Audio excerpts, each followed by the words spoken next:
پڑتی ہے۔ تاریخی طور پر انسان نے بہت پہلے سیکھ لیا تھا نشوں کے ذریعے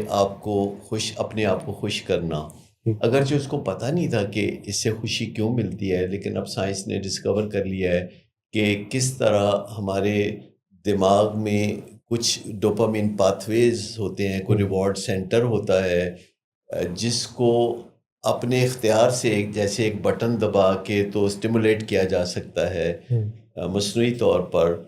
اور اسے ریپیٹ کیا جا سکتا ہے بار بار، اور پھر وہ اس کا اثر کم ہونا شروع ہو جاتا ہے، پھر اس میں مسائل آنے شروع ہو جاتے ہیں، پھر اس میں زنگ لگنا شروع ہو جاتا ہے،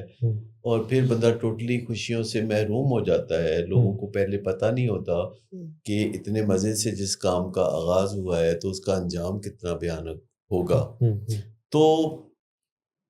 اب بہت ساری ایسی چیزیں ایجاد کر لی گئی ہیں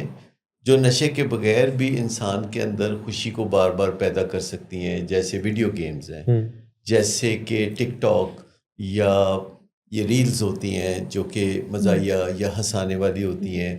اور آپ ون آفٹر دی ادر ان کو دیکھتے ہیں تو الٹیمیٹلی آپ کو پتہ ہی نہیں چلتا کہ آپ بہت سارا وقت اپنا اس میں برباد کر چکے ہیں،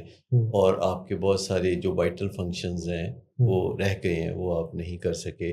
اسی طرح لوگ ورکہولک ہو جاتے ہیں، جو بظاہر بڑا قابل تعریف بھی سمجھا جاتا ہے، اور وہ فخر کرتے ہیں کہ وہ کبھی چھٹی نہیں کرتے، ہفتے کے 7 دن کام کرتے ہیں، اور رات کو سوتے میں بھی وہ ان کو کام کاج کے ہی خیالات آتے رہتے ہیں، اور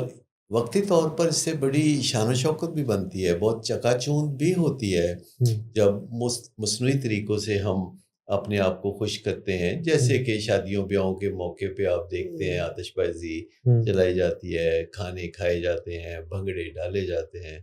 لیکن شادی جب ہو جاتی ہے تو ریئل لائف جب سٹارٹ ہوتی ہے کسی دلہا دلہن کی، تو آپ دیکھیں کہ وہ سٹرگل کرتے ہوئے نظر آتے ہیں۔